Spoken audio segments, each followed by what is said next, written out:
Hi friends, இப்போ நம்ம Pandi stores பார்க்க போகிறோம். பாண்டி ஸ்டோர்ஸில் நம்ம தங்கமயில் இருக்க ஆசாசியாக காத்துட்ருக்கு தான் புருஷன் என்ன சொல்லுவார்னு. கடைசியில் வாய்ஸ் நோட்டில் கேவலமாக கழுவி ஊற்றிட்டியப்பா, எப்படிப்பா இப்படி முடியுது ஒன்றால் அப்படிங்கிற மாதிரிச்சு. சரி விடுங்க, இதெல்லாம் நடந்தாலும் எரி பைய போகலாம்னு சொல்லிட்டு அவங்க அப்பா அம்மா கூட்டிகிட்டு இங்கே வீட்டுக்கு வர வந்த உடனே பார்க்கணுமேடி, அம்மா அங்கே பார்த்தா சமையல்கார அம்மா மாதிரி இருக்க, இங்கிட்டு பார்த்தா நீனம்மா மகாராணி மாதிரி இருக்க அப்படிங்கிற மாதிரி இருக்குது. தங்கமயிலோட அம்மாவை அட்டன் டைமில் மேக்கப் போட்டு ரெடி ஆகிட்டாங்கங்க. அதுக்கப்புறம் இங்கிட்டு கிளம்பி ஓடியாந்தோடனே அப்படியே பார்க்கணுமே, கோமதி அம்மாவை கட்டி பிடிக்கிறதுன்னு ஸ்வீட்டு கொடுக்கறது. ஐயோ நேக்க பதறது, ஏன் இப்படி நடக்குது நேக்கு தெரியல, ஏன் இப்படி வேர்க்குதோ நேக்கு புரியல அப்படிங்கிறாங்க.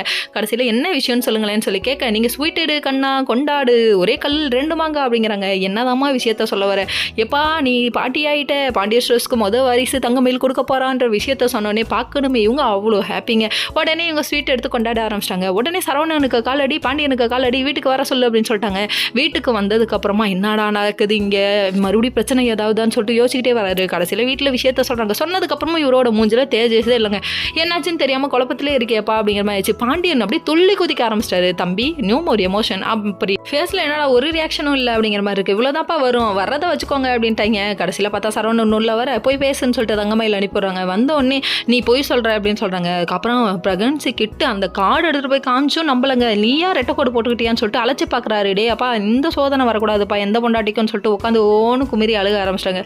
அழுததுக்கப்புறமா சரி வீடு நீங்கள் டாக்டர்கிட்ட கூப்பிட்டு போங்க, என்ன அப்போ கண்டுபிடிச்சிடலாம் இல்லைன்னு சொல்லிட்டு ஓன்னு அழுக ஆரம்பிச்சிடுவாங்க. வாழ்க்கையில் நான் ஒரு பொய் சொன்னேன், அதுக்காக நீங்கள் இப்படி என்ன படுத்துறீங்கன்னு சொல்ல அதுக்கப்புறம் சரவணனே மனசு இறங்கிட்டாருன்னா பார்த்துக்கோங்க. அதுக்கப்புறம் கதிர் வர்றது என்ன எல்லாரும் விஷ் பண்ணுறாங்க. Okay friends.